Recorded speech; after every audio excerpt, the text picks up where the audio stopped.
Testing. Okey, alhamdulillah. Kita dah kembali lagi. Saya rasa kali ni memang audio dia okey. Okey Okey. Alhamdulillah. Sebenarnya memang memang ada bukan apa tak salah kita cakap tadi, memang ada sabotage. Betul. Tapi bukan daripada admin. Ada orang tuduh admin tadi sabotage. Ada orang tuduh admin sabotage. sabotage. Berpeluh ni. Bukan daripada admin, tapi sebenarnya masalah ni daripada TikTok sendiri. TikTok sendiri. Betul. Okay. Admin tadi dah hantar surat lah, surat resign lah. Risau dia. So kita dah back on track. Okay, ada yang kata semua cun. dah cakap cun. Alhamdulillah, cun. Suara dah cun. Okay. Dua kali live ni. Dua kali live. So kita nak kerana kita punya Datuk cuba equipment is everything is okay. Test. Cuma kita ada masalah dengan TikTok Studio tadi. Betul. So mungkin ada yang tak senang hati lah. Tak senang hati. Bila malam ni kita nak bersiaran dengan dua orang putera Datuk Seri Najib ni. Betul. Okay Rip, kita cut it short. Sekarang orang cakap loud and clear. Alhamdulillah. Memang susah zaman sekarang ni nak bersuara. Betul. Posting diturunkan, Suara dia buat sekat. live disekat kan, bagi tak dengar, bagi betul. orang marah. Betul. Tapi kita manage the problem insyaAllah. Jadi kepada kawan-kawan yang masuk live tadi, yang boleh masuk balik, share, like, tap screen, insyaAllah kita cuba yang terbaik. InsyaAllah. Okay, kita boleh Kita recap balik soalan in a nutshell lah. Saya rasa kita start balik dengan Datuk Nazif. Datuk Nazif lah. Tadi sebab Datuk Nazif cakap panjang lebar tadi, cuma betul. ada masalah. Kita nak tanya balik. Saya ulang balik soalan saya Rip tadi. Okay. Sebab ni satu benda yang sangat-sangat pada saya dahsyat lah. Because Datuk tak pernah involve. You tak pernah jadi ketua pemuda bahagian, you tak pernah jadi naib ketua bahagian, and then suddenly you go straight to ketua bahagian. Dan bahagian pula tu adalah bahagian di Langkawi. It's a prime place. Because Langkawi ni, kalau sebut Langkawi, orang kata ianya sinonim dengan Tun Mahathir. Adakah Datuk pergi sana kerana you want to challenge him because of what happened kepada ayanda, atau apa sebenarnya matlamat Datuk pergi ke sana, dan how you manage untuk mendapatkan kemenangan ketua bahagian waktu tu?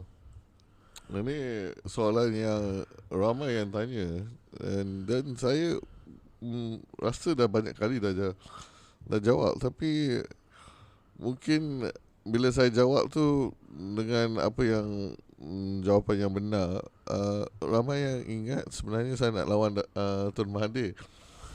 Tapi realitinya saya tak lawan pun dengan Tun Mahathir. Yang lawan Tun Mahathir waktu tu calon Barisan Nasional Datuk Amin Shah, dan ada calon Bersatu.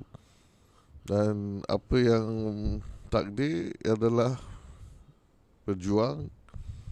Tun Dr. Mahathir pun kalah di Langkawi, tempat yang dia bangunkan dengan secukup banyaknya satu pulau tu, dan dia hilang deposit tu untuk Langkawi. Dan kalau kita lihat balik apa yang jadi kat Langkawi tu, dia ada peluang untuk buat banyak perubahan untuk Langkawi. Dan terutama bila saya dah lama di Langkawi, harapan di Langkawi itu cukup besar. Sebab memang diorang menghargai Tun Mahathir dan jasa Tun Mahathir di Langkawi. Tapi mereka ada harapan besar yang waktu Tun Mahathir menang di Langkawi, jadi MP Langkawi itu, dia bawa kebaikan dan pembangunan yang besar untuk Langkawi. Dan di sebaliknya, selepas Tun Mahathir jadi Perdana Menteri, menjadi PM, janji-janji yang dia bagi tahu untuk orang Langkawi, yang contoh waktu dulu bila orang Langkawi minta bantuan Tun Mahathir, dia kata, saya ni bukan Perdana Menteri, Saya bukan wakil rakyat. Dan waktu tu mandate dah diberikan, dia jadi PM. Dan dia dah janji waktu tu dengan taxi driver di Langkawi, dan dia akan batalkan Grab. Dia akan ban Grab di Langkawi. Semua taxi driver menyokong Mahathir waktu tu. Tapi bila dia jadi PM, senyap terus. Dan Grab diteruskan macam biasa. Taxi pun tetap bersaing. Dan akhirnya janji tak dikotakan. Malah apa yang jadi selepas dia jadi PM di Langkawi, banyak projek-projek yang terutama yang dirancang oleh Barisan Nasional untuk pembangunan Langkawi tak diteruskan. Dan disebabkan dia potong GST, saya kasih lagi satu contoh. Empangan yang besar yang dirancang untuk Langkawi, 600 juta, yang sepatutnya menyelesaikan masalah besar kekurangan air di Langkawi, dibatalkan sebab tak cukup bajet. Kalau dah GST dah dibatalkan, projek-projek yang nak bantu rakyat tu memanglah tak ada duit. Tapi bukankah sebab you dah jadi MP Langkawi, you tak kisah ke apa yang jadi dengan orang Langkawi waktu tu atau waktu hari ni? Sampai Pulau Langkawi pun, pulau antarabangsa yang menjadi tumpuan orang ramai ke sana untuk pelancongan, ada masalah besar dengan air. Untuk saya tu satu masalah yang besar lah, sedih lah. Mandate dah diberikan, tapi banyak janji tak ditunaikan.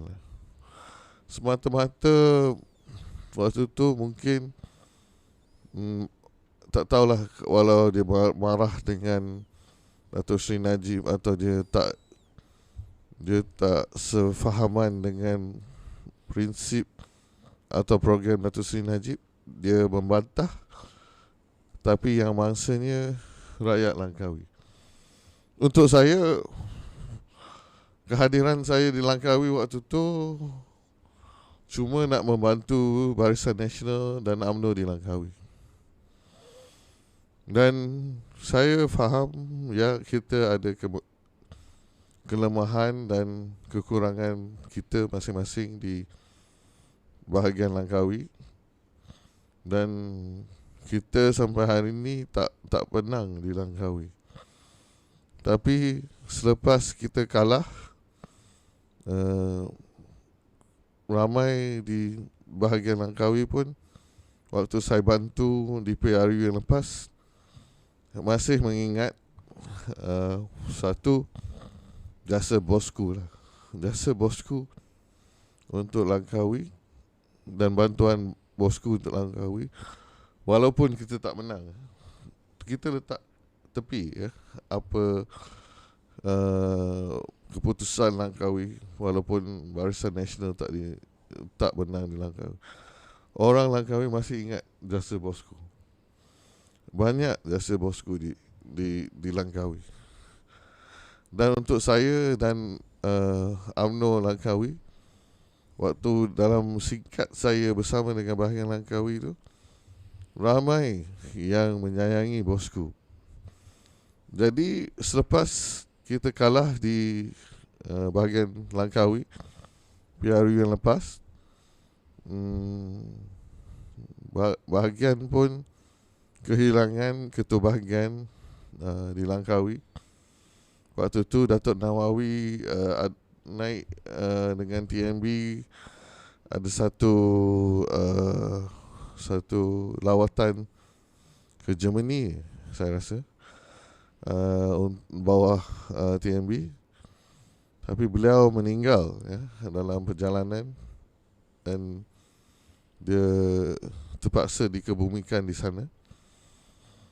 Dan bahagian Langkawi kehilangan kepimpinan di sana, kepimpinan ketua bahagian. Dan ramai daripada penyokong-penyokong Tegar, Datuk Nawawi Ketua Bahagian merasai Langkawi memerlukan pemimpin atau calon luar untuk bertanding di Langkawi. Dan di sana saya selepas membantu Langkawi di PRU Lampas, diberikan peluang lah untuk bersama dengan bahagian. Dan saya tanya, kalau saya nak bertanding di Langkawi ni, betul ke ketua-ketua cawangan di Langkawi boleh menerima anak bosku untuk bertanding di sini? Jadi bila saya berjumpa, kebanyakan majoriti yang ketua-ketua cawangan saya jumpa di bahagian Langkawi menyokong saya masuk ke Langkawi. Kalaulah mereka bagi tahu Langkawi ni dah memang tak perlu orang luar atau nak orang tempatan, saya sejujurnya lah mungkin takkan bertanding sana. Sebab waktu tu saya tahu kalau saya bertanding mana-mana pun saya bawa image Datuk Seri Najib.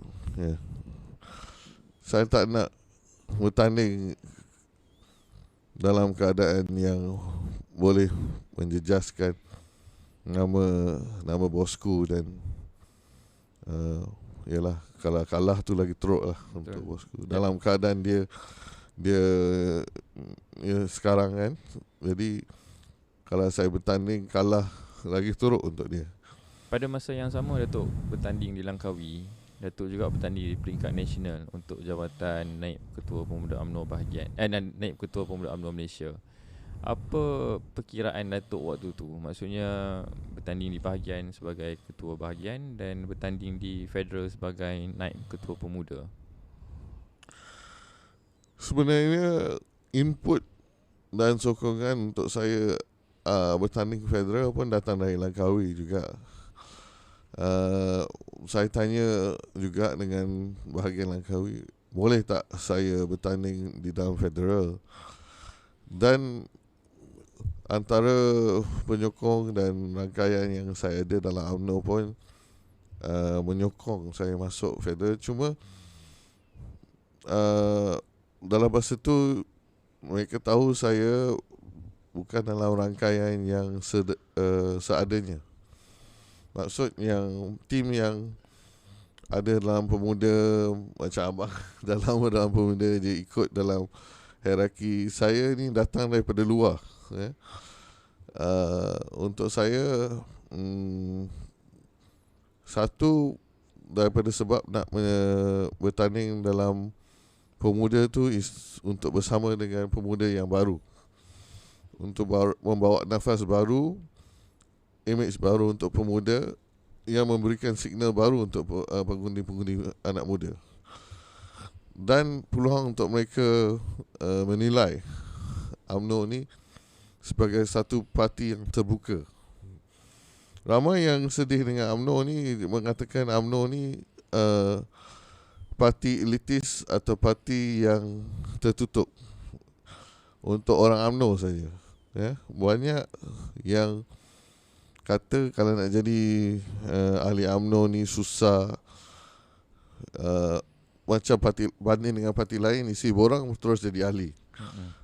UMNO ni ada proses. Itulah bila saya bertanding tu, saya cakap dalam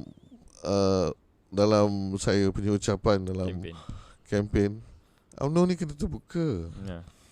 Kita tak perlu dalam sistem yang lama ni. Kalau kita nak masuk UMNO ni, kena ada proses yang panjang, 2-3 minggu nak jadi ahli. Tu pun sampai hari ni cawangan dan bahagian Langkawi pun banyak ahli nak register pun ada yang tersingkir nama, dan proses nak jadi ahli tu masih sukar.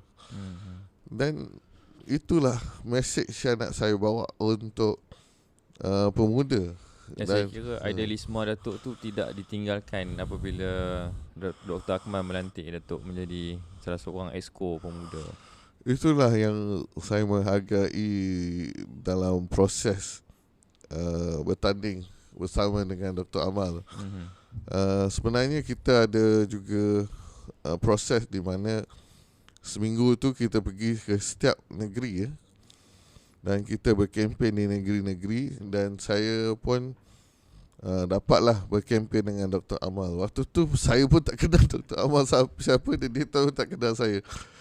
Tapi sebab kita dah kempen setiap hari di setiap negeri ya. Oh, Datuk tak pernah mengenali Dr. Akmal sebelum Tak ni? pernah sebenarnya ni. Oh. Saya pun tak tahu dia di Melaka dia macam mana. Cinta pandang pertama. Tapi saya banggalah dengan kualiti yang ada di UMNO ya. Dalam orang kata parti yang macam-macam lah, walaupun orang di luar kata macam-macam pasal UMNO, kualiti saya nampak sendiri, kualiti yang dalam UMNO bila berkempen untuk Ketua Pemuda UMNO Malaysia tu sangat tinggi ya. Bukan calon-calon orang lah masuk yang jadi calon Ketua Pemuda Malaysia UMNO. Dan saya lihat tak salah lah kita pilih dalam antara semua pemuda yang kita ada, kita angkat Dr. Dr. Amal yang jadi Ketua Pemuda UMNO Malaysia. Dalam proses tu ramai pemuda terpikat dengan mesej yang dia bawa, ideologi yang dia bawa untuk visi anak pemuda baru UMNO dalam Pemuda UMNO Malaysia. Sebelum saya menjarik tanya soalan, saya tertarik dengan komen-komen sekarang ni. Dia orang cakap kata sebiji Datuk Najib, sebiji Datuk Najib. Saya tengok sini Maharani Malaya ni saya nak baca, dia kata sweet macam DSNR juga anaknya ni. Wah. Asyik Sanin tak tumpah. Saya pun duduk kat depan ni, saya macam aku tengah cakap dengan Datuk Najib pun. Datuk Najib. Okey, Datuk. Datuk Najib, saya tanya Datuk Najib dulu. Datuk dalam pemuda sekarang, dalam Exco Pemuda Malaysia, kita tahu Datuk Seri Najib ketika beliau sebelum masuk ke dalam penjara, kita melihat sokongan anak muda terhadap beliau sangat tinggi. Ke mana-mana beliau pergi pun, fenomena Bosco tu di mana-mana saja. Orang kerumun, anak muda kerumun. Saya fikir Ketua Pemuda UMNO yang lepas pun tidak mampu menarik crowd anak muda seperti mana Datuk Seri Najib. Jadi soalan saya, Datuk dah dalam pemuda sekarang ni, Pemuda UMNO, macam mana Datuk melihat sokongan anak muda ni mampu kembali kepada UMNO seperti ketika Datuk Seri Najib berada di luar? Kemampuan pemuda ni untuk menarik sokongan kembali kepada UMNO. Ada dua faktor sini. Saya lihat yang pertama pemuda, anak muda sekarang ni bukan yang kita lihat macam dulu ya. Umur 18 boleh berundi. Mereka sama dengan umur 30, 40, 50, 60 yang boleh undi. So 18 tahun boleh undi, tapi mereka tak terpegang dengan apa-apa parti. Ya, mereka bukan macam kalau kita banding macam abang penyokong Liverpool, ayah daddy penyokong Manchester, mereka totok lah dengan football club masing-masing. Datuk sokong apa, Datuk? Saya antara dua lah, tengok mana yang mementingkan keadaan. Dan tiba-tiba saya masuk UCL. Lepas tu tadi anak muda saya lihat lebih kepada macam keadaan saya, di mana tak semestinya hari ini saya menyokong Manchester, esok saya menyokong Liverpool ya. Tak perlu satu parti. Mereka menyokong berdasarkan apa yang mereka menyokong, yang ada kelebihan untuk mereka ya. Macam dulu kalau menyokong satu parti, tetap dengan parti. Dan kita lihat banyak pun dah suka tukar parti, melompat sini, melompat sana ya. Tapi yang faktor kedua untuk Datuk Seri Najib menjadi magnet untuk anak muda adalah sebab ramai dah boleh membandingkan kerajaan waktu dia mentadbir dan mungkin yang sebelumnya atau selepas dia. Jadi bandingannya jelas untuk mereka membanding apakah keadaan Malaysia waktu pentadbiran bawah Datuk Seri Najib.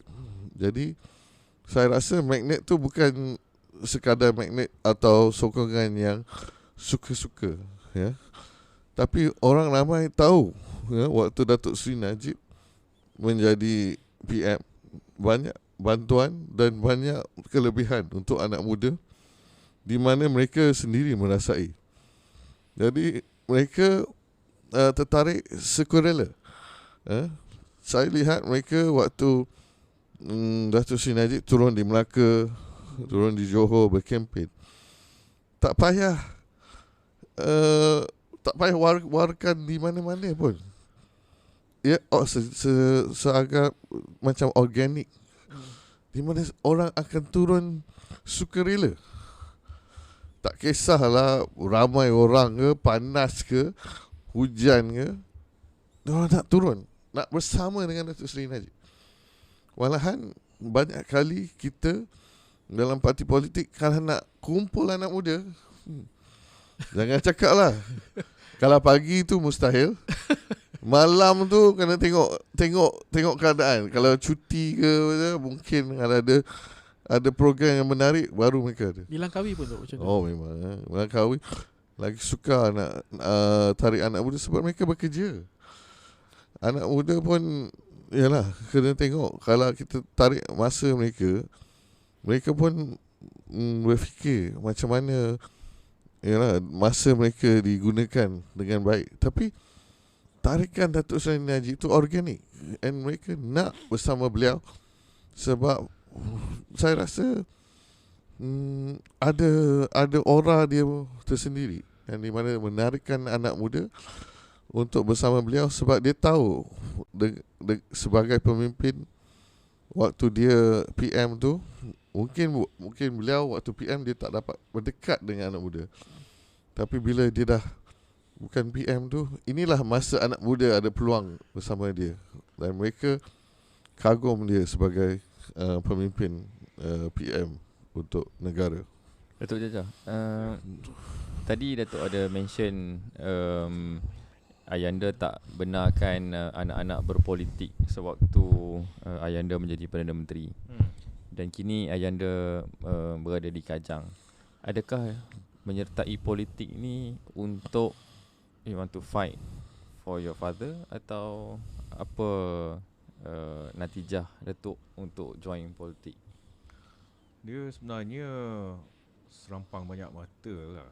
Sebenarnya antaranya ialah masuk politik ni nawai tu pun kena betul juga kan. Betul. Di mana kita pun ingin membuat sesuatu sumbangan yang begitu besar lah. Saya bagi contoh penubuhan Felda tu, penubuhan MARA antara sumbangan besar pemimpin-pemimpin UMNO yang lepas lah. Tapi di samping itu kita juga ingin mengikuti saluran parti, di mana saya rasa rata-rata ramai ahli UMNO masih mengharapkan Ayanda Datuk Seri Najib ataupun bosku bebas lah, cepat mungkin, lagi cepat lagi bagus, kerana beliau merupakan seorang yang begitu setia pada parti. Walau apa berlaku pun memang tetap dengan parti, tak pernah lompat atau menawarkan diri untuk belot parti. Atau kalau dia nak jalan selamat, saya rasa mungkin dia boleh tawarkan diri untuk masuk satu masuk parti-parti mana yang atau kononnya buat parti baru, buat parti baru. Tapi dia memang seorang partiman lah ya. Sehingga gini beliau seorang partiman yang setia pada parti. Kalau saya melawat dia di Kajang pun selalu tanya perkembangan UMNO macam mana ya.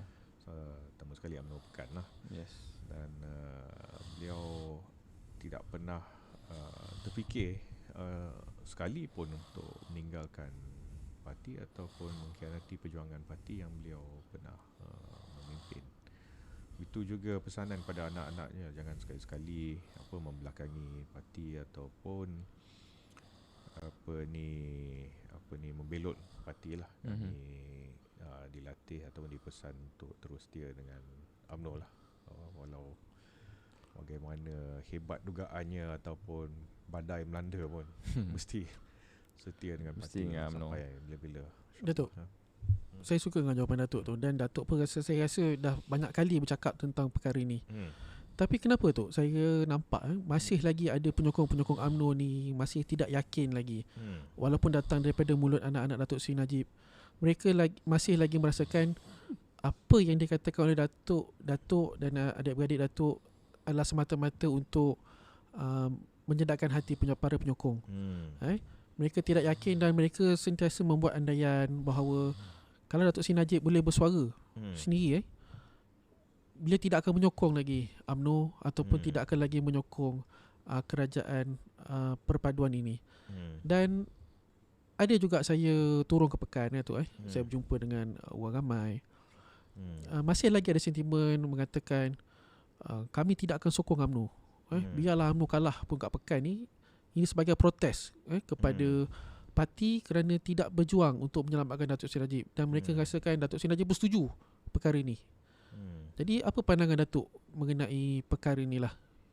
Ya, pandangan saya tidak benar sama sekali. Setakat ni Ayanda masih berjuang di mahkamah lah, dan kami tidak menerima apa-apa arahan pun untuk membelakangi parti ataupun meninggalkan parti dan sebagainya. Ini parti UMNO lah, di mana keluarga kami telah berjuang bersama-sama dengan orang UMNO yang lain sejak penubuhannya. Kan mana mungkin kita akan meninggalkan perjuangan parti Keramat yang kita semua sayangi selama ni. Begitu juga dengan Ayanda. Tapi biasalah Arif, dalam dunia politik ni, lebih-lebih lagi dalam era medsos ada pihak yang cuba mempengaruhi persepsi untuk keuntungan politik masing-masing lah, agenda masing-masing. Jadi cuba mempengaruhi segmen media sosial ya, di mana ialah ikut agenda masing-masing nak mengeruhkan keadaan ataupun ada agenda untuk melagakan sama pemimpin di UMNO. Macam-macam agenda ada dekat luar tu, tapi yang penting kita perlu istiqamah dengan parti dan teruskanlah tanpa dipengaruhi oleh mana-mana anasir yang ingin melemahkan parti dan sebagainya.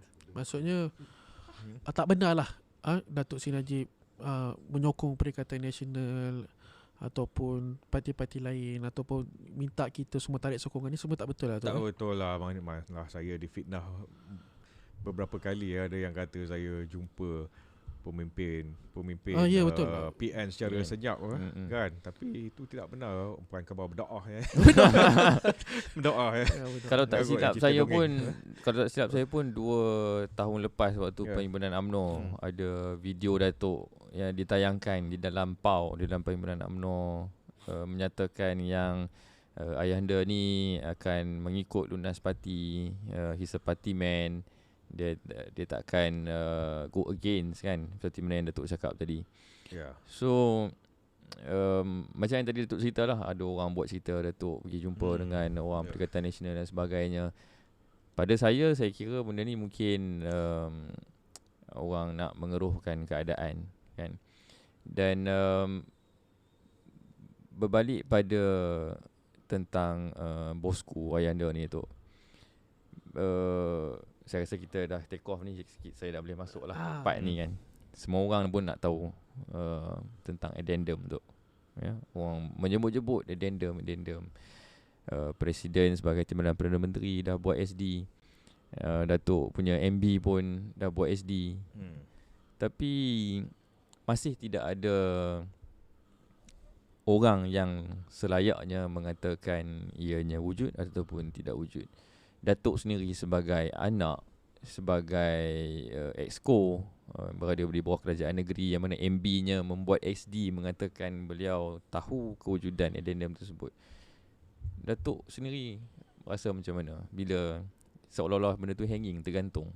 Yalah, ini satu keadaan yang amat mendukacitakan bagi kami lah Mukhlis, di mana tak ada siapa pun yang boleh bagi jawapan tentang status addendum tersebut, dan saya percaya ia wujud. Ia wujud. Kalau tidak, mana mungkin pemimpin-pemimpin atasan kita berani buat affidavit, ya. Mana mungkin pemimpin-pemimpin atasan kita akan berbohong sedangkan mereka tahu apa kesannya sekiranya mereka berbuat demikian. Tapi harapan kami dari segi pihak keluarga, kita berharap mereka akan menunaikan lah, ya, permintaan ayahanda kami untuk mendapat tahanan rumah, di mana dia pun sudah makin berumur, ya. Saya harap orang ramai faham akan keadaan yang baru-baru ni pun, sakit lutut, naik kursi roda dan sebagainya, bukan orang muda lagi. Ya, kalau tidak dapat memberikan keadilan yang sewajarnya melalui proses mahkamah, ya, sekurang-kurangnya bagilah beliau keupayaan ataupun permintaan beliau untuk menjalani hukuman sebagai tahanan rumah. Itu saja, bukannya nak minta dibebaskan pun, ya. Masih banyak kes yang masih berjalan, tapi sekurang-kurangnya bagilah beliau sebagai seorang bekas pemimpin yang begitu banyak jasanya, ya. Tanyalah, ya, ramai rakyat Malaysia, tanya makcik-makcik di Felda, tanya Wak Imah kaum India yang banyak juga yang saingi bosku ni, apakah sumbangan bosku terhadap mereka, ada jasa. Jadi sekurang-kurangnya kenangkanlah, ya, sumbangan jasa beliau, dan dia mahu tahanan rumahnya buat masa ni, tak lebih dari itu. Selain daripada itu, beliau tetap akan pertahankan diri, memperjuangkan, membela diri di arena mahkamah. Itu saja yang kami minta. Sebelum kita dapat addendum ni, Datuk Nazif, sebelum kita dapat addendum ni, sebelum cerita addendum ni lah, dia cerita tentang royal pardon, tentang pengampunan. Dan satu Malaysia waktu tu tertanya-tanya, sama macam keadaan addendum ni, tapi addendum ni masih belum ada kesudahan.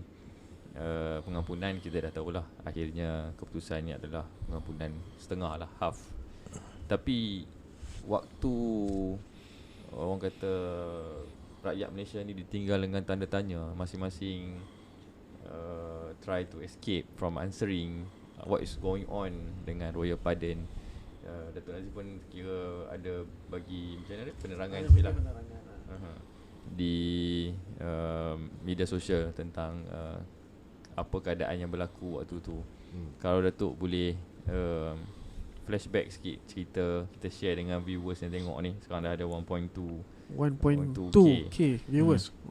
Apa yang sebenarnya berlaku waktu tu? Adakah family memang tahu yang ayahanda hanya dapat separuh pengampunan, atau family sendiri pun tertanya-tanya, atau apa keadaan sebenarnya waktu tu? Sebab sebelum tu ada media luar negara betul mengatakan mendapat pengampunan penuh. Yes, dan utusan sendiri pun waktu tu dah keluarkan keluar, berita. lepas tu tarik balik kan? Betul, tiba-tiba tarik balik. 404 error.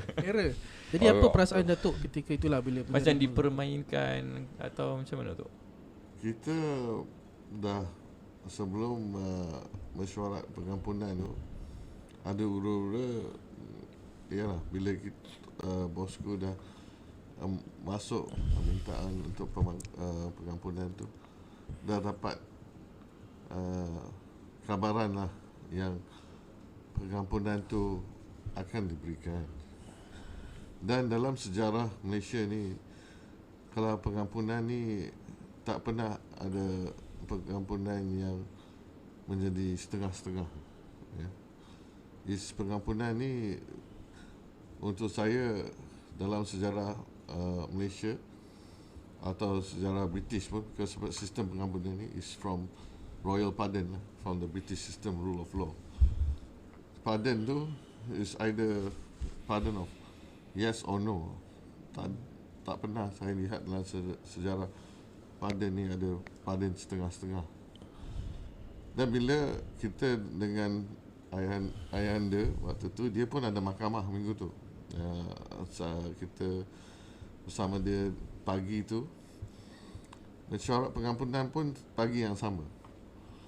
So kita mengharap yang ialah selepas mesyuarat pengampunan tu dapatlah kita satu berita yang gembira untuk memberitahu beliau boleh dapatlah pengampunan hari tu. Sebab mesyuarat pengampunan tu memang berlaku daripada pagi yang sama, yang kita dengan beliau, dan ada mahkamah waktu tu. Kita di dalam bilik mahkamah tu, saya ingat lagi.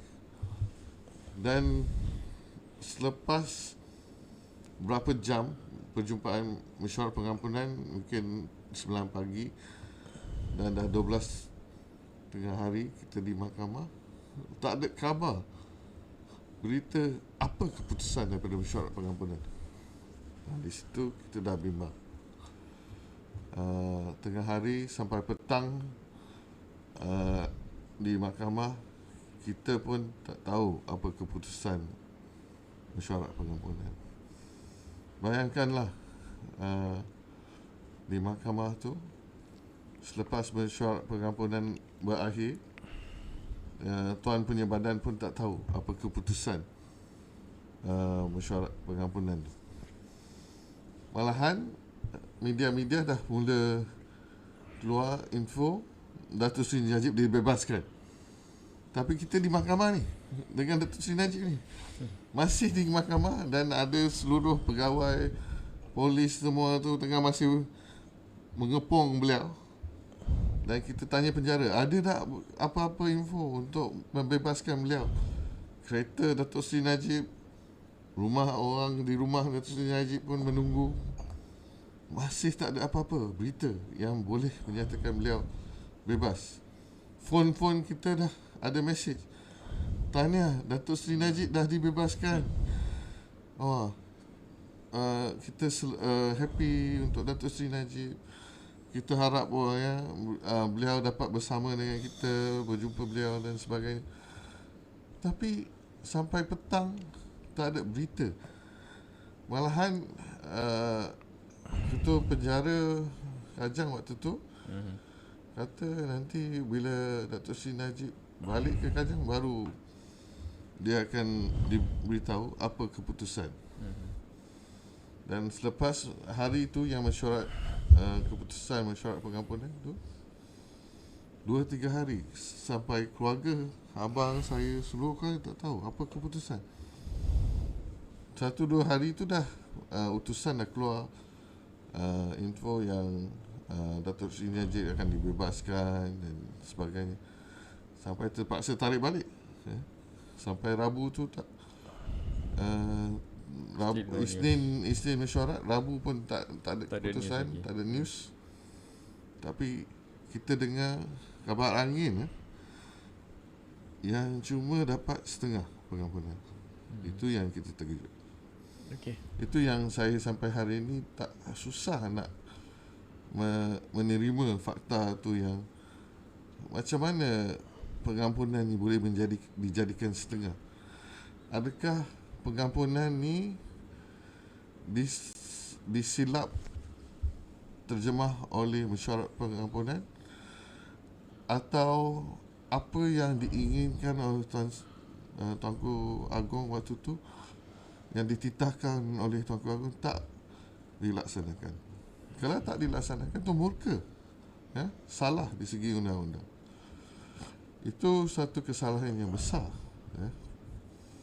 Biarlah siapa pun yang mentadbir dalam pertugasan mesyuarat pengampunan, kalau tafsiran tu salah, kalau Tuanku Agong yang sendiri nak mengampunkan Datuk Seri Najib dan pegawai salah mentafsirkan tu, ada salah dalam segi undang-undang. Kalau untuk saya dah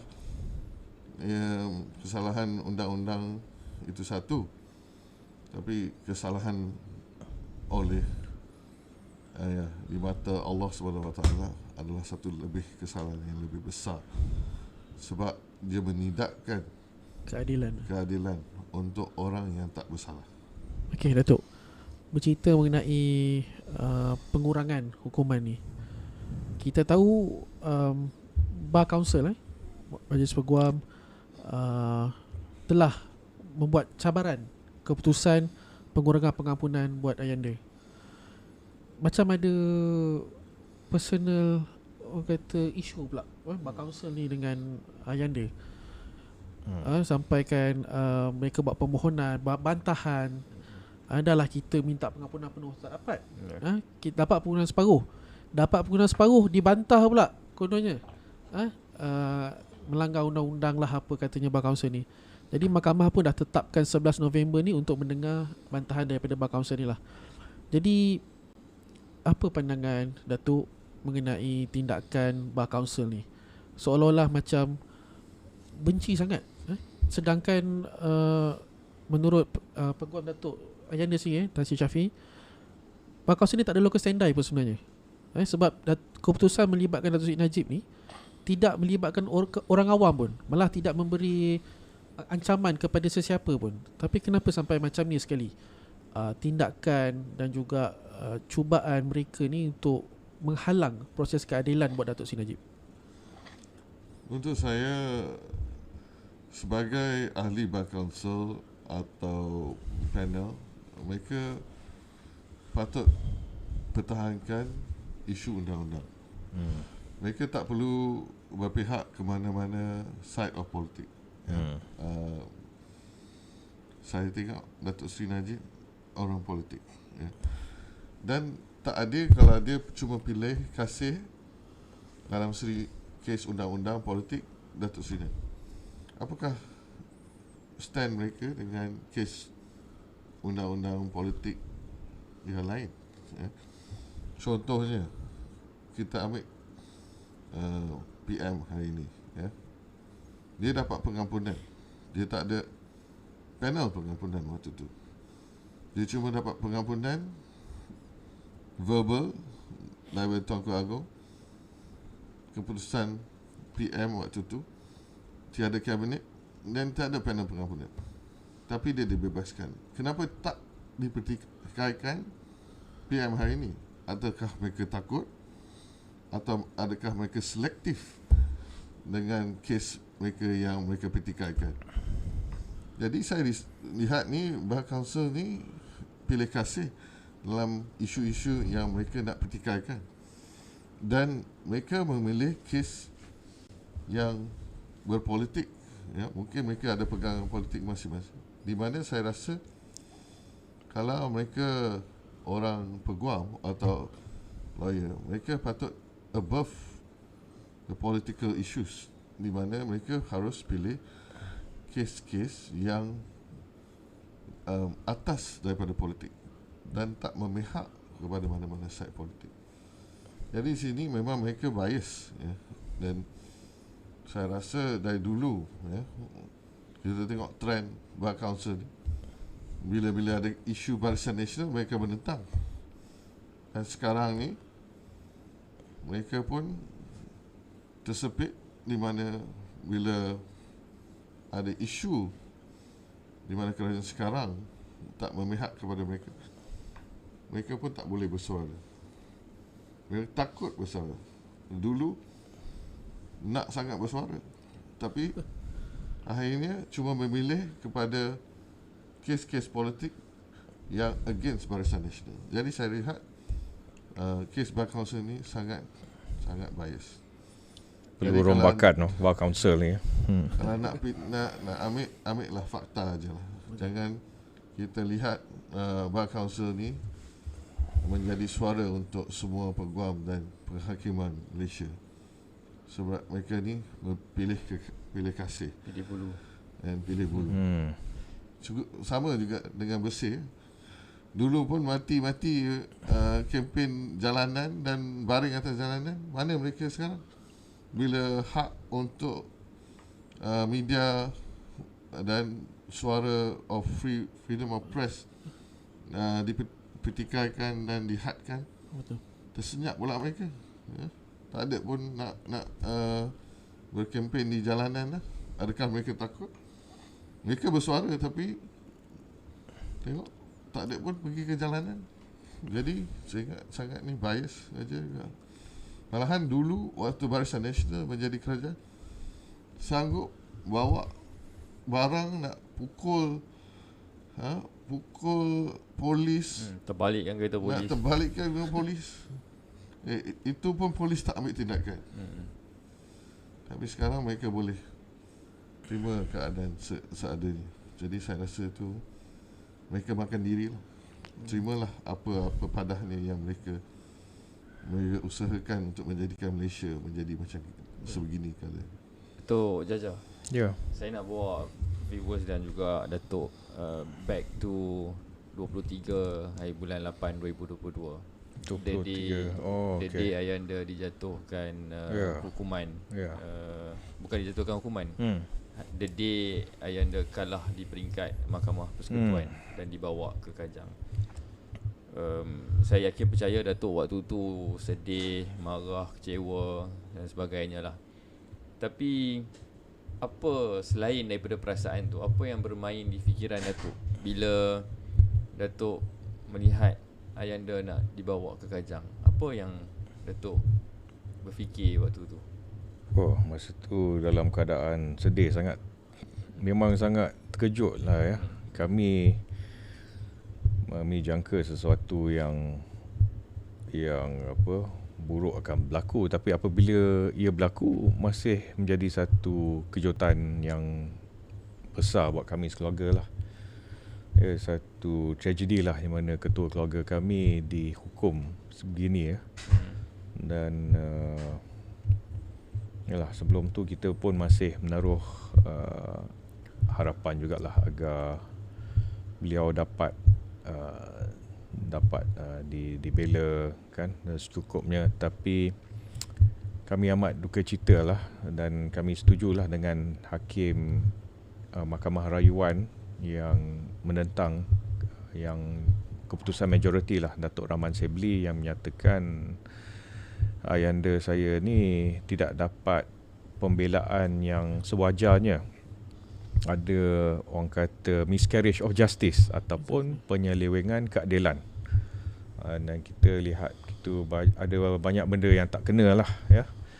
Di mana antaranya waktu kes SRC yang pertama tu, yang 42 juta tu, ialah antaranya kes ayanda tidak boleh ditangguhkan, sedangkan kes lain boleh ditangguhkan secara rutin. Lawyer baru Datuk Ishan Tepok Teh tidak diberikan masa untuk membuat persiapan, sedangkan dia tim baru yang ingin bantu kes ayanda. Bukti baru tak boleh dibawa masuk, Queen's Counsel tak boleh dipanggil, sehingga kan ayanda saya dibiarkan dalam keadaan tidak ada peguam yang membela beliau. Malah beliau terpaksa membela diri secara berserangan berdepan dengan hakim-hakim. Belum pernah berlaku dalam sejarah Malaysia satu tragedi hitam buat kami semua. Tapi macam adik saya katalah, bila semua ni berlaku, tak ada pula bar counsel nak bersuara kan. Di manakah suara-suara bar counsel yang sepatutnya berjuangkan keadilan untuk semua. Walaupun untuk orang yang mereka tak suka, benci, lebih patut neutral lah ya, apolitical. Tapi malangnya ia tidak berlaku sama sekali, dan saya risaulah keadaan kehakiman di masa-masa akan datang lah ya. Saya tertarik dengan kenyataan Tan Sri Abdul Rahman Sebli. Beliau mengatakan keadilan ni bukan semata-mata keputusan bersalah atau tidak, tetapi proses keadilan tu perlu dilihat secara menyeluruh. Dan kalau proses tu dilihat tidak adil, maka dia telah menganiaya kepada tertuduh.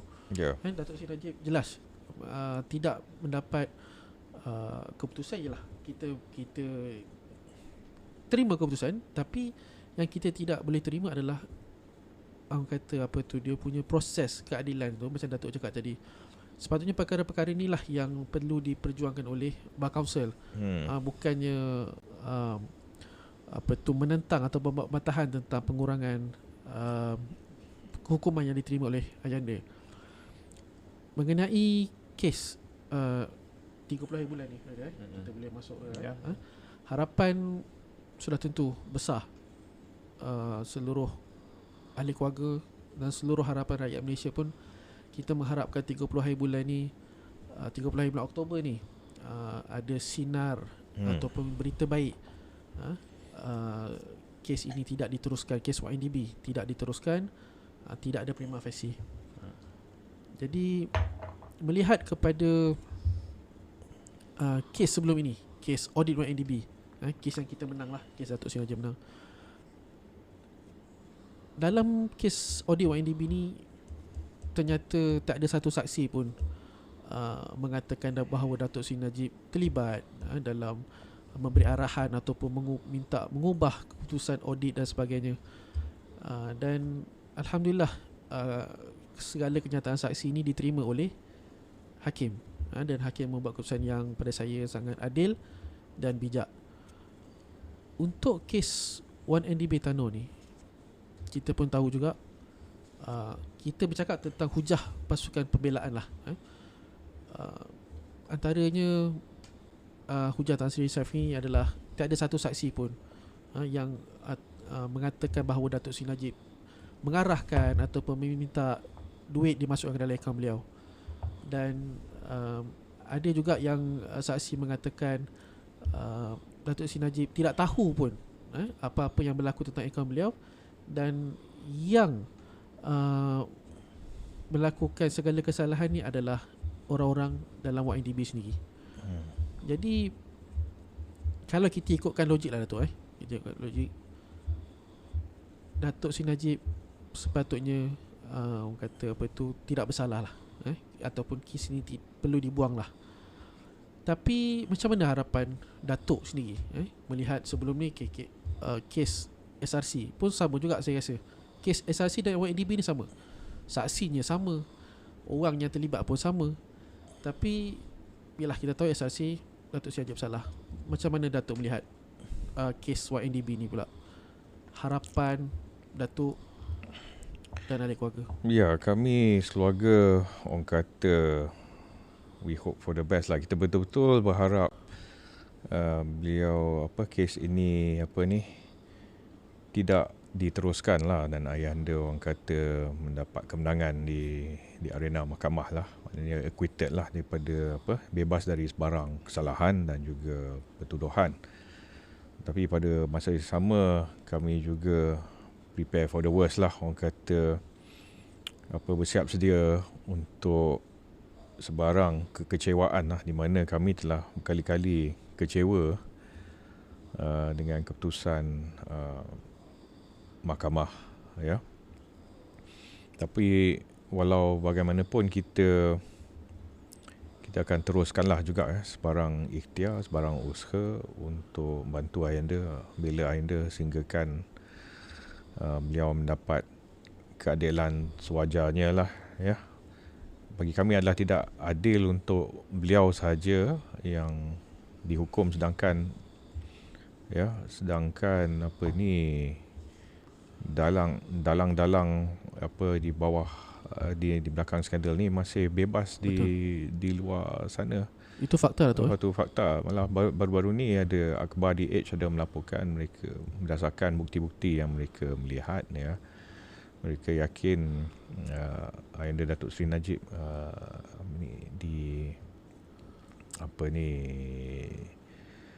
dibohong lah, ditipu oleh pihak Petro Saudi antaranya, dengan Jolo sendirilah yang menyembunyikan niat jahat mereka untuk mengalih dana 1MDB lah. Tidak mencerita perkara. Patrick Mahoney dan juga Tariq Obaid pun dah dikenakan hukuman di Mahkamah Switzerland. Dah dihukum dah tu. Bukan didakwa lagi, dah dihukum. Dah dihukum, betul-betul. Dan Datuk Seri Najib tak ada terlibat pun. Tak disebut pun. Tidak disebut pun. Ya. Jadi agak berat lah sebenarnya kita nak menerima Datuk Seri Najib ni terlibat. Sebab orang-orang yang terlibat dah dihukum pun. Yang di Malaysia ni Jolo tak buat balik. Hmm. Katanya dah Saksi utama tak ada. Pertuduhan Ya. dikatakan tuduhan cacat. itu yang cacat. Ya, antara hujah Datuk Tan Sri Shafie adalah pertuduhan pun cacat. Dia dikatakan Datuk Sri Najib hadir ke cawangan Embeng, Jalan Konley, menerima gratification dan sebagainya, tapi benda tu tak berlaku pun. Dan secara logiknya pun berada, sebagai seorang Perdana Menteri takkanlah Datuk sebagai Perdana Menteri pergi ke bank sendiri untuk buat urusan bank. Betul lah tu. Dah tak masuk Saya akal rasa sama sekali. Exco pun tak buat macam macam tu. Ya. Okey Datuk, ni susulan daripada soalan saya tadi tu. Saya nak bawa sikit kepada pertimbangan tahanan rumah ni. Benda ni disuarakan oleh PMX. Saya tak berapa ingat bila, tapi dia ada sebut dalam dalam bajet baru, tapi 15 Mei 2024 di Qatar Economic Forum, beliau mengatakan PM bila tajuk berita ni, PM cadang pertimbang tahanan rumah Najib selepas kes YNDB selesai. Okey, soalan saya Datuk melihat kes YNDB ni selesai macam mana? Selesai di peringkat 30 hari bulan ni, ataupun terpaksa lagi menghadapi bela diri? Apa point of view Datuk tentang kenyataan PM ni? Dan kemudian pula bila dia sebut pula tahanan rumah ni dalam bajet, yang saya rasa tidak perlu pun disebut sebab dah tak melibatkan bajet pun. Tapi apa natijahnya dua kenyataan PM ni berkaitan tahanan rumah buat Datuk Seri Najib? Point of view Datuk. Ya, saya berpendapat itu satu statement yang kita harap statement positif lah, tapi agak open-ended. Jadi dari segi tarikh bila dilaksanakan tu belum jelas bagi saya lah. Sedangkan yalah, kita sedia maklum ada saya sewaktu beliau selepas tewasnya pilihan raya pada tahun 2018, beliau dikenakan 5 kes dan 42 pertuduhan. Ini makan sampai sekarang tak selesai lagi kes tu, dan kita tidak tahu bila ia akan selesai. 5 kes, antaranya kes SRC 27 juta tu dah ditangguhkan 6 tahun. Bayangkan 6 tahun 30 kali ditangguh. Ada masuk akal ke tak? Ditangguhkan oleh pihak pendakwa raya. Sekiranya ditangguhkan selama itu, biasanya tak tahulah saya, apa yang saya tahu di negara lain dah ditarik balik kes tu, dah buang lah kes tu. Ada yang berpendapat kita tak boleh dakwa seseorang tu 2 kali kes yang sama. Yang SRC 42 juta, SRC 27 juta ni saksinya sama, kesnya sama. Betul. Tapi dari segi 27 juta pun ada dalam 40 juta. 27 juta tu Seolah- ada dalam 42 juta. Seolah-olah ni mereka ni double jeopardy, tergesa-gesa sangat nak membuat pertuduhan sehinggakan kes pun tak, kes management pun tak diuruskan dengan betul lah. Itu gambaran daripada orang luar lah. Kalau logik akalnya, macam mana boleh tangguh 6 tahun? Begitu juga dengan kes YMDB IPIC lah, pun ditangguhkan 6 tahun, 30 kali ditangguhkan, lebih kurang sama. Dah dapat balik pampasan pun. Dapat balik pampasan kan. Masih belum ditarik balik. Berapa kali nak hukum ayah kita ni kan? Ni oleh zalim ke, tak berhati perut ke apa kan? Dia ni alasan DPP sama je, dokumen tak lengkap. Ya, kan berapa kali nak hukum. Dah kena sekali tu cukup lah. Boleh lah tarik 2 kes ni. Tapi siapalah kita nak persoalkan keputusan mahkamah lah. Keputusan mahkamah sepahit-pahitnya pun kita perlu terima lah, walaupun kita memang tak setuju dengan keputusan tersebut. Tapi yalah, ayanda kami memang kuat lah hadapi dugaan ni. Kalau orang lain dah tumbang lah kot kan, bukan lagi kita nak puji sebab anak-anak, tapi hakikatnya bukan mudah nak hadapi kekecewaan selepas kekecewaan sehinggalah sekarang tak habis lagi besok ni, dan kita tak tahu bila ia habis. Primanya tajuk Mukhlis pada hari ni, penantian satu penyiksaan. Kita seksa sebab kita tak tahu bila ia akan berakhir. Seolah Harapan dah banyak kali dah dia bagi. Unsolved puzzle terlalu banyak moving pieces, seolah-olah tak ada kesudahannya, tak ada closure tu tak ada, dan kita tak tahu bila semua ni akan selesai. Satu mimpi mengeri yang masih berulang, tapi dia perlu kuat lah hadapi semua ni kan. Mungkin satu ujian besar yang ada hikmahnya lah untuk keluarga lah, kita anggap begitulah. Tuan Aziz, after all this, semua yang dah berlaku ni, macam tadi Datuk Jaja cakap, lepas satu pertuduhan dah masuk penjara sebagainya, Datuk sendiri sebagai anak masih ada akses untuk berjumpa dengan ayanda. After all this, masih lagi ke ayanda nak aktif di arena politik, atau beliau ada planning lain kalaulah diberi kebebasan? Muklis, sebelum saya sampai ke jawapan tu, saya tertarik dalam Malaysia ni, bila ada satu kes di mana wang diambil, kita cuma salahkan Perdana Menteri. Tapi kalau nak rompak bank pun, you tak boleh rompak bank satu orang kan. Betul. Dan dalam syarikat, you nak ambil duit, you tak boleh ambil duit seorang je. You melalui board, you melalui CEO, melalui finance, baru duit tu boleh keluar. Betul. Tapi di Malaysia ni terbalik. Kita cuma salahkan satu orang yang mempunyai kuasa mungkin yang terbesar. Di sini, is this political is a political target atau just political persecution? Kalau kita adil, macam Alias kata, kita dakwa semua, semua dalam proses yang terlibat dalam isu kesalahan ambil kewangan tersebut. Dan sini harus ada motif, Kalau kita ambil duit pun, kalau orang pencuri ambil duit tu, dia kena pergi holiday ke, dia kena ada tujuan nak beli rumah ke, spend the money. Tapi ni dia di Malaysia sampai didakwa sebegitu cuma sebab kesalahannya dia ada posisi politik. Dan saya lihat yang rugi ni rakyat Malaysia lah. Sebab waktu beliau tinggalkan Malaysia sebagai Perdana Menteri, kita cuma ada defisit 600 bilion. Dan bila sampai ke hari ini, rakyat harus tanggung 1.3 trilion hutang.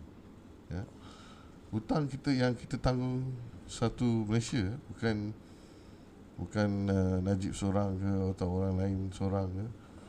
Ini satu tanggungjawab yang harus ditanggung oleh semua. So kalau kena nak salahkan Najib seorang, isu 42 juta ke 40 bilion ni, rakyat Malaysia dah terpaksa tanggung 600 bilion atau 700 bilion tambahan daripada 600 bilion yang dah ada, sebab kesalahan kita yang menyalahkan orang yang tak bersalah. Sebab itu kita ada tambahan tanggungan. Dan di sini untuk Datuk Seri Najib nak jawab soalan, kalau dia nak masuk politik ke, dia nak beraktif ke, I think that is bukan priority Datuk Seri Najib. Datuk Seri Najib punya priority sekarang, dia nak dapat keadilan, dia tidak keluar. Sebab untuk dia diterima balasan atau segala apa yang diputuskan oleh mahkamah, walaupun dia percaya ini bukan satu penghakiman yang benar atau is the right judgment, tapi dia menuntut keadilan. And sampai hari ini kita dah melalui proses penghakiman, tak dapat keadilan.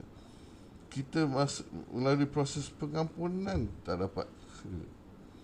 Jadi ke mana kita nak pergi ni? Tapi untuk beliau sebagai keluarga pun kita tak boleh putus asa, ya. Untuk beliau kita, itulah yang macam abang saya dan adik-beradik tergerak, terpaksa aktif, ya, terpaksa bersuara. Sebab kalau keluarga tak bersuara, siapa lagi nak bersuara untuk beliau, ya. Ada yang datang sekadar sekejap ada, sekejap tak ada, ya. Tapi yang sama. bukan yang sama. Dan beliau sendiri pun tak dapat bersuara sebab dia dalam belakang tirai besi. Cuma kita lah boleh menyampaikan suara untuk beliau yang menyatakan sampai hari ini Malaysia menghukum Perdana Menteri, bekas Perdana Menteri yang telah banyak berjasa untuk negara. Untuk saya itu satu kesalahan yang besar untuk negara yang perlu kita baiki dan perbetulkan. Kalau kita tak buat itu dengan baik, negara tak boleh move forward. Betul. Kita nak ke depan macam mana? Kalau kita benda kena asas basic kita tak boleh buat dengan baik, iaitu basic human right untuk keadilan untuk orang yang baik untuk negara. Datuk mention tadi tentang mencari keadilan. Dan saya kira political prosecution ni bukan dikenakan ke atas ayahanda Datuk sahaja. Even to yourself pun Datuk terpalik juga dengan kes LHDN, whereas Datuk dikenakan cukai penghakiman terus. Maksudnya tidak melalui tax commission. Dan Datuk dan juga ayahanda apply untuk dapatkan pengadilan di peringkat LHDN terlebih dahulu. Tapi akhirnya notis bankruptcy dipohon ke atas Datuk dan juga ayahanda bosku. Apakah benda ni seolah-olah bukan nak melihat Datuk Najib saja merana, tapi the whole family? Datuk rasa macam tu? Memang dari awal apa yang dikenakan kepada keluarga kita bukan satu benda yang biasa, ya. Seagak-agaknya dirancang, dan bila kita terkena satu keluarga dalam masa yang sama, hari yang sama. Dan intention dia memang, ya, waktu tu nak memburukkan nama keluarga, maruah keluarga. Sama macam dalam bulan puasa polis masuk ke rumah Datuk Seri Najib dan menggeledak seluruh rumah beliau, ya, untuk mencari kemewahan dan kewangan dan barang-barang berharga beliau. Memang dia ada barang berharga sebab dia Perdana Menteri, ya. Banyak hadiah diberikan oleh ketua-ketua negara. Dia pun ada banyak kawan yang kawan yang ada banyak duit, berikan hadiah ke dia.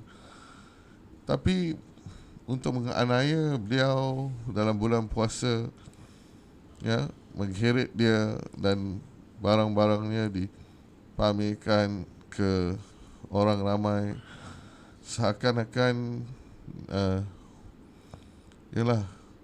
nak menunjukkan dia gah dan korup, ya. Character assassination. Tujuan ni apa sebenarnya, ya? Kalau nak masukkan dia dalam penjara, boleh je buat macam tu. Tapi sebelum nak masukkan dia dalam penjara yang macam dia buat hari ni, dia nak burukkan nama beliau, ya? Burukkan nama beliau, burukkan nama keluarga, dan buat kita macam ni, yang sampai hari ni orang mengutuk kita tak bayar cukai. Dan sebenarnya apa tujuan mereka, ya? Apa tujuan mereka yang buat sebegini supaya nak burukkan Datuk Seri Najib seturut-turutnya, bila dia dah kalah dalam pilihan raya, tapi nak burukkan beliau lagi. Tapi rakyat dapat menilai. Dan bila saya keluar seluruh KL sampai ke Langkawi, saya tak pernah rasa malu.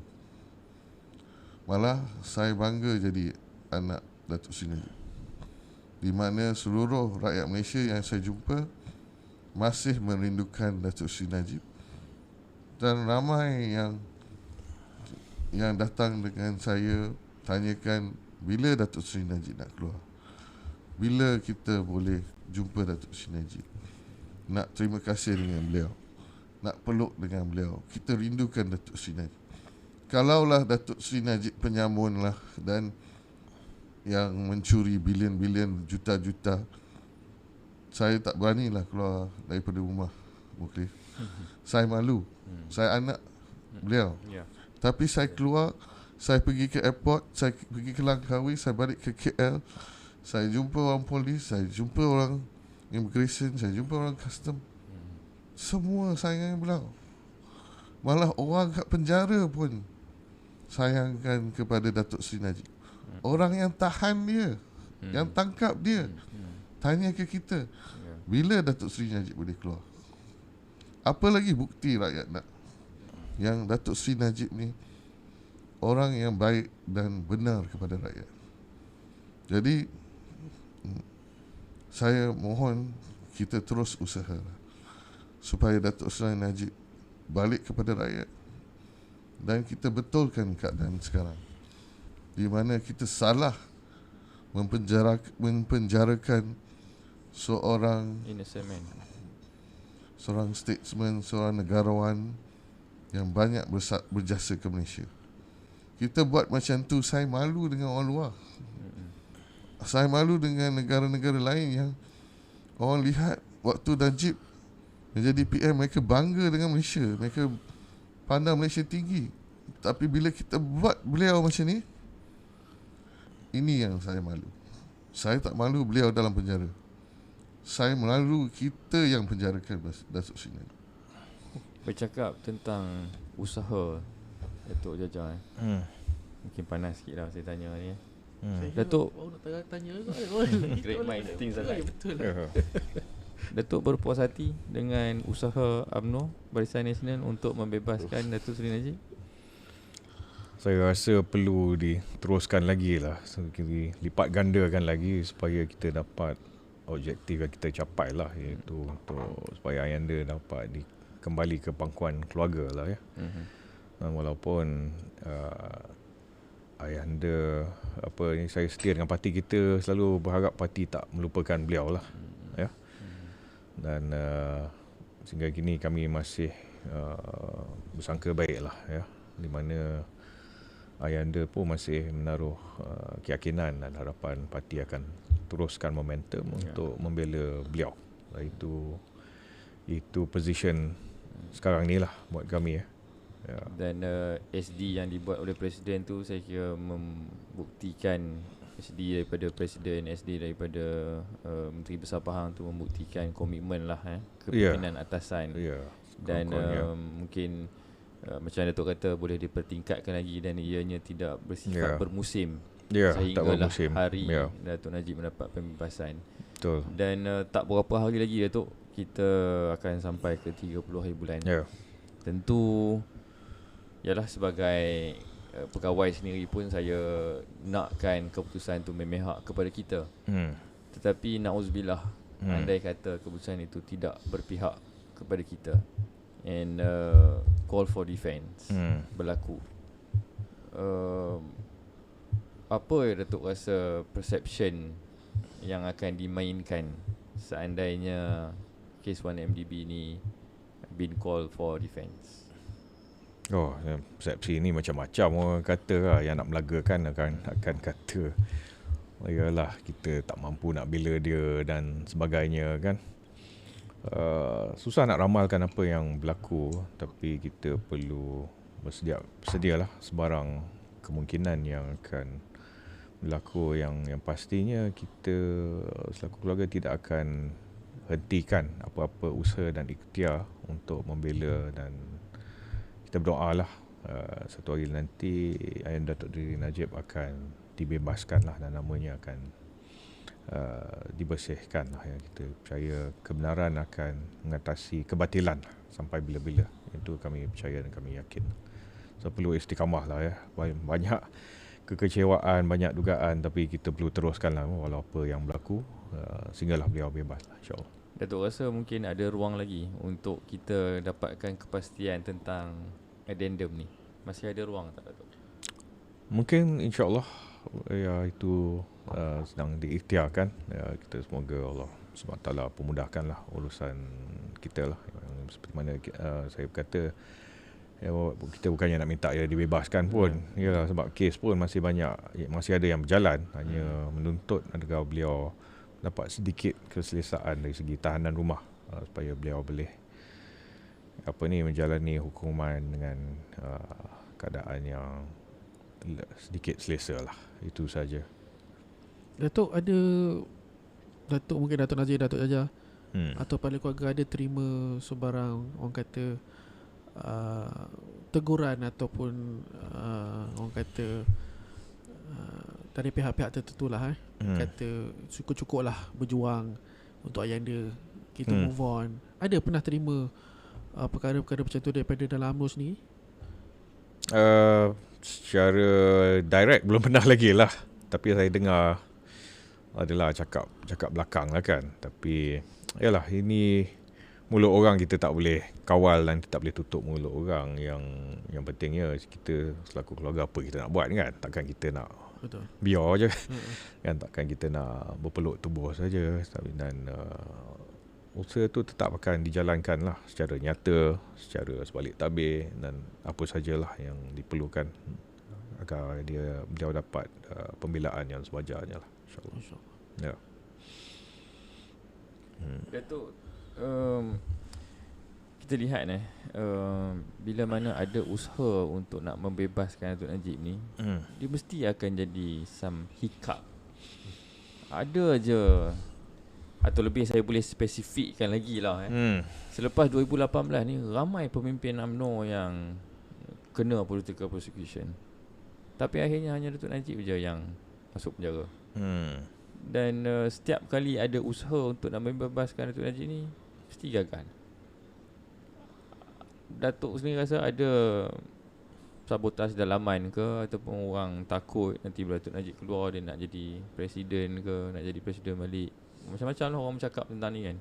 Berlaku ke Datuk sabotaj dalaman, dan ini menyebabkan usaha untuk membebaskan Datuk Najib ni semakin hari semakin kian sepi? Bahasa mudahnya tangan gaib lah. Tangan khaib. Ada ke tangan-tangan khaib?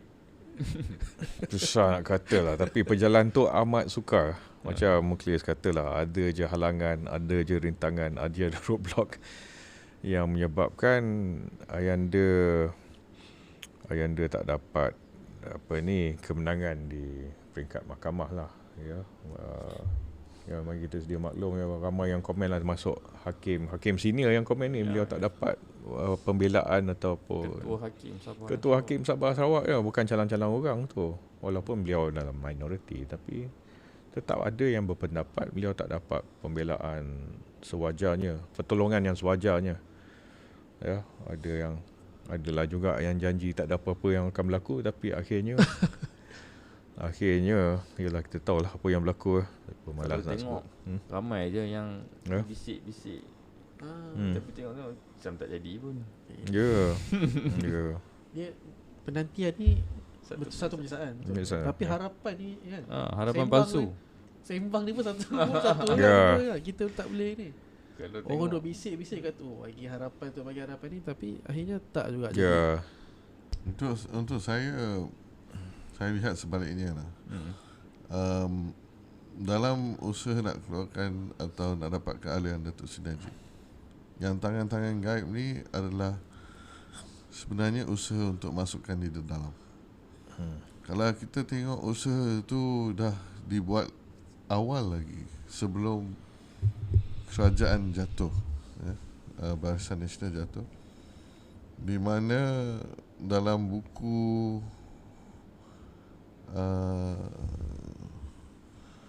buku yang mana? Yang baru-baru ni, yang Roman Bose. Roman Chandra Bose lah. Bose yang Gani Patayil kata Datuk Sri Ram, Gopal Sri Ram jumpa dia, kata polis dah ada charge untuk nak charge Datuk Sri Najib. Sebenarnya tangan-tangan gaib ni dah mula dari awal, waktu Datuk Sri Najib masih PM, untuk usaha nak masukkan dia dalam penjara. Betul. Itu yang saya lihat luar biasa. Ya. Sepatutnya tak perlu berlaku. Ya. Kalau dah Seawal jadi 2016 tak salah saya Datuk. Seawal 2016 2015 ya, dah ada usaha betul kan? usaha 2016 sebelum kita kalah lagi. Ya. Ya. Usaha nak masukkan Datuk Sri Najib dalam penjara. Tengok betapa kejam lah, ya, politik Malaysia ni dah jadi, di mana bila tak berjaya untuk charge waktu dia jadi PM, dia dah jatuh tak jadi PM, AG dilantik semata-mata untuk bawa kes Datuk Sri Najib. Penghakiman dilantik untuk mempercepatkan kes Datuk Sri Najib. Segala isu nak mempertahankan, nak berikan keadilan yang sebenar untuk Datuk Sri Najib tak diberikan atau ditolak. Queen's Council lah, penangguhan lah, sampai ke hari ni, ya. Dia dah di dalam pun, dia sakit, dia masuk ke HKL, hakim mesti tanya, betul tak Datuk Sri Najib ni sakit? Betul. Panggil doktor datang ke Panggil mahkamah. doktor lah. Tapi bila lagi seorang tu masuk IJN tak ada pula. Tak ada pula. Dia duduk datang. dalam hospital lama-lama, tak ada pun hakim tanya ke apa ke. So tanya. bawa dengan kursi roda datang ke mahkamah, tak ada. Tak ada pula. Seakan-akan Datuk Sri Najib ni semualah salah dengan beliau. Tapi apakah sebenarnya punca segala-galanya? Siapalah belakang tabir yang menolak dan memain isu-isu ni supaya Datuk Sri Najib dikenakan sebegitu. Dan saya rasa benda tu sangat kejam lah, ya. Dan di sebalik kita nak cuba dapat keadilan untuk Datuk Sri Najib, kita menyekamlah segala kezaliman yang dibuat sebegini, ya. This is not Malaysia lah kalau buat sebegini. Tapi saya percaya inilah anasi-anasi individu yang memang tak berhati perut lah, yang nak buat sebegitu zalim kepada Datuk Sri Najib.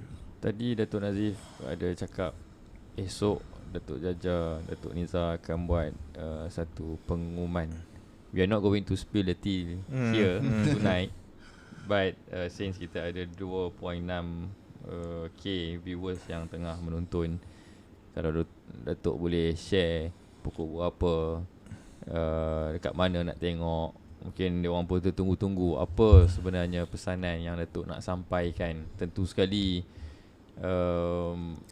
julung-julung kali, saya kira selepas 2 tahun, inilah kali pertama suatu pengumuman khas nak dibuat, dan putera sulung diberikan amanah untuk menyampaikan hasrat yang terbuku.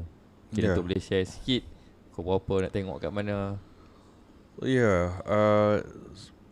Kalau diikutkan sepatutnya hari esok, cumanya saya belum dapat confirmation dari segi masa lah, ya. Dan apabila saya akan dapat, saya akan kongsikan secepat mungkin lah. Buat hebahan buat hebahan lah. But it's going to be tomorrow. I mean today lah, ini dah masuk hari Khamis. Ya, today lah. Sepatutnya 24 today, dan ia merupakan Ya, saya boleh bagi hint dia, luahan hati Ayanda Datuk Seri Najib lah ya, sepanjang beliau hadapi kes-kes ya. Yang saya cakap lah, 5 kes 42 pertuduhan, dah 6 tahun berjalan ya. So luahan mengenai perkara tersebut lah. So tak boleh spill all the beans lah orang kata cerita semua tapi cukup setakat tu je lah. Saya pun lihat tu UMNO Negeri Pahang, UMNO Negeri Kedah, UMNO Negeri Kelantan keluar surat kepada bahagian-bahagian untuk meminta bahagian-bahagian membuat solat hajat dan di pihak kita sendiri pun kita akan anjurkan solat hajat di rumah Datuk Seri Najib di Pahang Langgar negeri Duta. pertama. Pahang negeri pertama. Terbaru ni Kelantan lah yang mengeluarkan surat. Kita of course mengharapkan doa-doa ini dikabulkan oleh Allah SWT. Dan di hujung-hujung ni Datuk, of course pengharapan Datuk nak melihat Datuk Najib bebas. Tapi apakah selain itu yang Datuk nak suarakan mungkin kepada penyokong-penyokong bosku, kepada yang menonton malam ni, kepada grassroots UMNO. Ramai tu yang dalam ni, kalau kita tengok komen-komen ni tak terbaca. Tak terbaca. Because berduyun-duyun. People are really looking forward lah untuk tonight punya exclusive podcast. Dan kita pun tak pernah dapat view. Dia pun marah pun tadi sekejap je. Marah sekejap je. Sebab tadi ada technical tadi marah sekejap. Lepas tu diorang sayang kita sebab balik. bukan kesalahan teknikal kita. Ni memang ada sabotaj dalaman. Tapi mereka setia menanti ya. Setia menanti dan Datuk Nazif pun sendiri live di TikTok beliau juga. Itulah ambil inisiatif lah. Terbaik lah adinda aku. Ada backup dan ada viewer. Ada viewer mungkin dia boleh pakai thinking on his feet. 2.9k lah. 2.9k ya. Tadi 1.3k so apa tu pengharapan selain daripada nak melihat Datuk Najib bebas? Apa harapan Datuk? Ya, harapan kami, pertamanya kami ucapkan terima kasih tak terhingga lah kepada semua penyokong Ayanda Datuk Seri Najib ya. Harapan kami mestilah tidak lain tidak bukan untuk melihat Ayanda kami diberi pembelaan yang sewajarnya dan akhirnya dibebaskan lah. Dan kita berdoa yang nama baik keluarga akan dibersihkan lah ya satu hari nanti, sebab kami yakin ayahanda kami tak macam tu ya orangnya. Kalau tak, dia ada disconnect tau. Mana mungkin kalau you orang yang kalau dia ni seorang orang kata penyamun kan, mana mungkin dia akan bantu begitu banyak rakyat sepanjang tempoh hidupnya, bantu orang susah, orang sakit, orang nak belajar ya.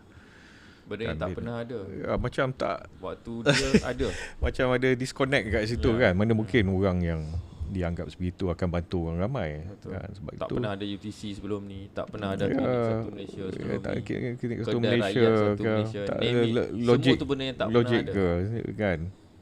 Kan tak malah dia hapuskan ISA tak masuk akal. Seorang yang dikatakan orang jahat mestilah dia nak pertahankan ISA, mestilah dia tak akan guna sesin pun untuk bantu rakyat. Tapi itulah ujian yang dihadapi oleh keluarga kami. Kami tidak boleh putus asa lah, perlu sentiasa kuatlah, dan kami mengambil kekuatan daripada ayahanda bosku yang sentiasa senyum. Hadapi dengan senyuman lah, ada lagu tu, hadapi dengan kesenyuman lah. Kan, apa berlaku tetap positif, tetap ceria, kerana beliau yakin lah beliau tidak sebegitu lah sebenarnya. Datuk Nazif? Buka balik ni. Buka. Jadi saya nak cuba touch apa yang akan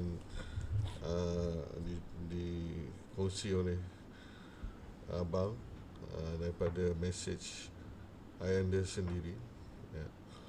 Esok saya tak dapat bersama sebab saya ada mesyuarat sukansi, tapi ini luahan hati dia lah, di mana saya rasa dia dalam saat yang sama dia rasa dia tak sekongkol dengan anasir-anasir yang bersubahat nak mencuri wang 1MDB dan sebagainya.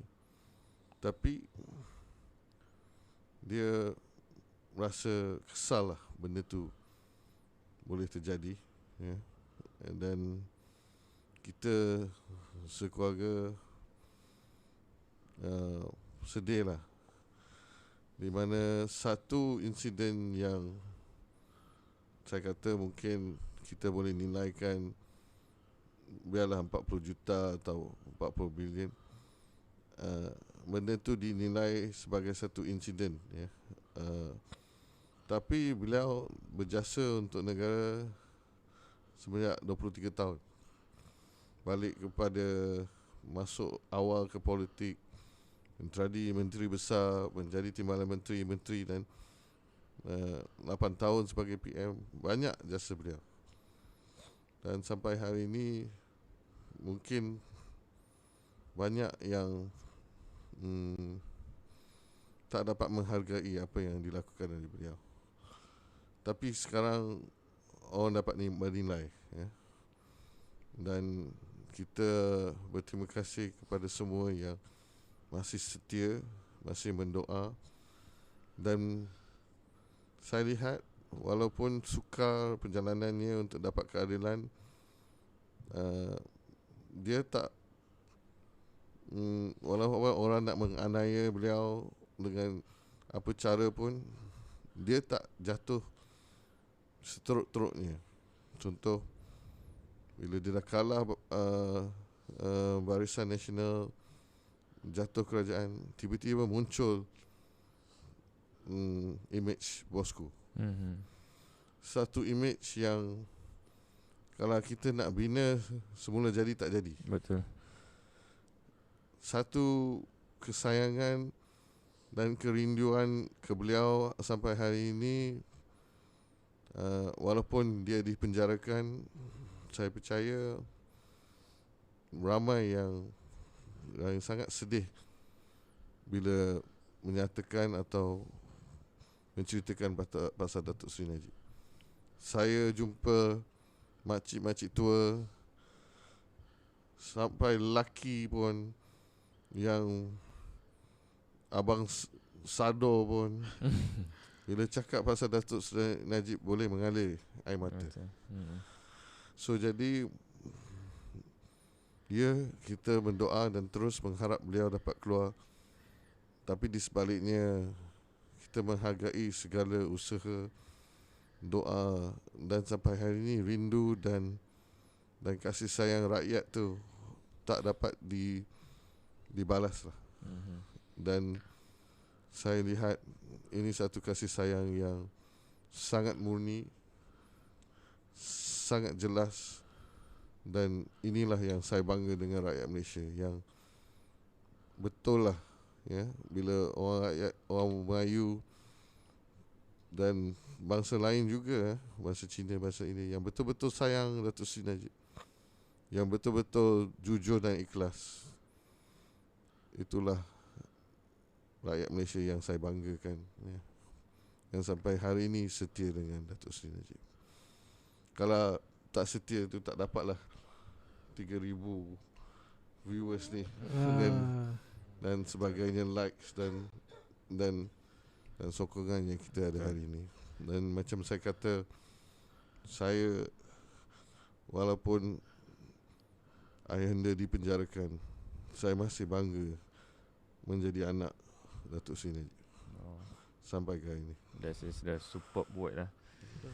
Saya Kelu lidah saya bila dengar Datuk Najib cakap macam tu. Saya sebenarnya brother, bila saya hadir ke mahkamah, saya hadir ke mahkamah, antara hujah pendakwaan, pihak pendakwaan, bila nak meletakkan kesalahan kepada Datuk Seri Najib ni, adalah mengatakan Jolo ni adalah mirror image kepada Datuk Seri Najib, dan Datuk Seri Najib adalah mirror image kepada Jolo. Tapi malam ni saya lihat kedua-dua ananda beliau ni adalah mirror image kepada Datuk Seri Najib. Dengan dalam komen-komen pun saya tengok mengatakan suara sama, dengan jawab pun dengan sopan, teratur. Memang orang kata tak ubah seperti yang dia Datuk Seri Najib lah. Jadi setelah apa tu, kita dah bersiaran lebih dekat 2 jam. Amin, ada 2 jam. Sejah 35 minit. Saya rasa mungkin kita boleh tutup live kita pada malam ni. Apapun terima kasih buat Datuk Jaja dengan Datuk Nazif setia tetap setia menunggu walaupun kita menghadapi sedikit masalah. Tapi itulah perjuangan jangan pernah Betul. mengalah. Kerana kita tidak mengalah, alhamdulillah. Hari Alhamdulillah. Kita dapat 3,000 view. Kita tengok pun admin tadi dia peluh dah tadi. Ni pun takut. Tapi itulah Datuk Jaja pun, Datuk Nazif pun sporting tunggu walaupun nampak mengantuk kan. Tapi insyaAllah malam ni kita harap bukan malam yang penghabisan untuk kita. Betul. Mungkin masa-masa hadapan kita akan bersama lagi dengan Datuk Jaja dengan Datuk Nazif. Okay, boleh. Sehingga itu terima kasih kepada semua viewers yang setia menunggu, yang juga yang bagi gift, yang tanya soalan. Mungkin kami tak sempat tanya soalan, tapi tak banyak soalan pun pada malam ni. Saya tengok semua rindu sayang Datuk Seri Najib dalam live. Jadi sehingga Kita berjumpa hari Jumaat. okay. Minggu ni kita special sebab kita ada hari ni dan juga hari Jumaat. Hari Jumaat pun kita ada live bersama dengan tetamu istimewa juga. Sempena keputusan 30 hari bulan ni, kita nak minta seorang sahabat ni lah ulas juga, pun bukan calang-calang juga. Jadi sehingga itu terima kasih kepada semua viewers. Kita nak tutup pun sayang ni ada 2.1k viewers. Tertinggi dalam sejarah rasanya. Tapi jangan pernah mengalah dalam perjuangan. Betul. InsyaAllah kemenangan itu akan hadir di kemudian hari. InsyaAllah. Ni ada 3.3 lagi banyak. Datuk Najib kena buat selalu lah live. Dah menjadi influencer lah. Dah menjadi influencer lah. Influencer lah ni. Mungkin Datuk Jaja dengan Datuk Najib boleh buat apa ni. Dengan Kekanda Dinda.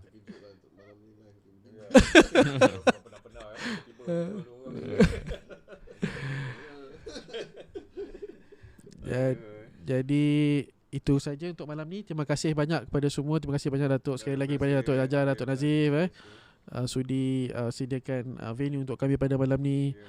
Jadi sehingga itu kita berjumpa pada Jumaat ini. Terima kasih. Assalamualaikum warahmatullahi wabarakatuh. Salam satu Malaysia. Malaysia.